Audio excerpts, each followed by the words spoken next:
Кірпі мен қарғаның хикаясы. Сүлеймен патша кірпі мен қарғаға былай деп бұйрық қылды. Сен, қарға, бар, бір түнде жер дүниені аралап, бір жақсы сайрайтын түрі әппақ құс тап. Бұл құсты үйдің бас жағындағы терезеге отырғыз. Таң атқанда бұл құс мені сайраған даусымен оятсын. Сен, кірпі, жердің жүзін тінтіп, маған бір жұмсақ нәрсе тап. Бұл нәрсені әкеліп, дәл менің жастығымның үстіне бетіме таяу қой. Құс сайрағанда оянып, қапасқа қарай бергенде, бетім бұл нәрсеге тисін деді. Қарға дамыл таппай жер көкті шарлады. Құс біткеннің дауысын естіп, құлаққа жағымды бірін таппады. Тіпті бұлбұл мен сандуғаштың тамылжыған даусы да құлағына түрпідей тиді. Аққудың өзі әппақ болып көрінбеді. Таңға шейін еш нәрсе таппай, дымы құрыған қарға балапандарына келіп, қоштасып кетпек болды. Ұясына келгенде, аш балапандары алтынан шығып, шиқылдап, қарқылдай бастады. Бұлардың қарқылдағаны сондай жақсы нәзік көрінді. Қараса, өзінің балаларынан әппақ құс жоқ екен. Қарға сорлы қуанып кетті.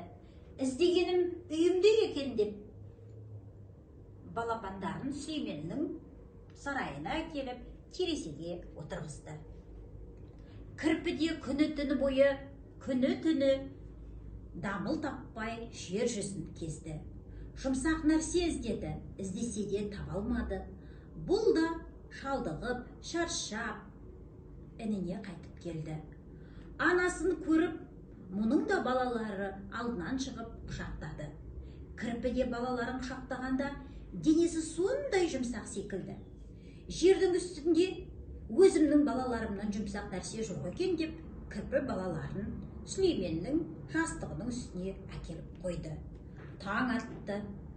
Қарғаның балалары Сүлейменнің сарайында қарқылдап, шиқылдай бастады. Сүлеймен бұл не деп терезеге қарай бергенде, бетіне тікелектер қадалды. Қараса, терезеде қарғаның қап-қара балалары отыр. Жастығының үстінде кірпінің балалары жатыр. Патша қарға мен кірпіні шақырып, мен сендерге ең нәзік үнді әппақ құспен жұмсақ аңды тауып әкеліңдер деп едім. Сендер не әкелгенсіңдер деп қаһарланды. Бұлардың басын кесуге бұйрық қылады. Жазалы болған кірпі мен қарға дарт тақсыр деп Сүлейменге көрген білгенін баян етті.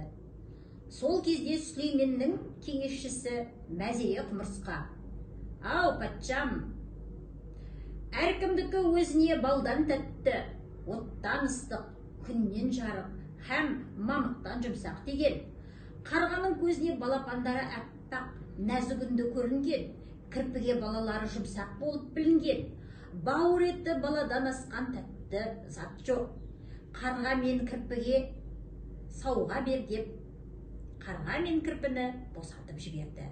Содан бері ел ішінде қарға баласын әппағым дер, кірпі баласын жұмсағым дер деген сөз қалып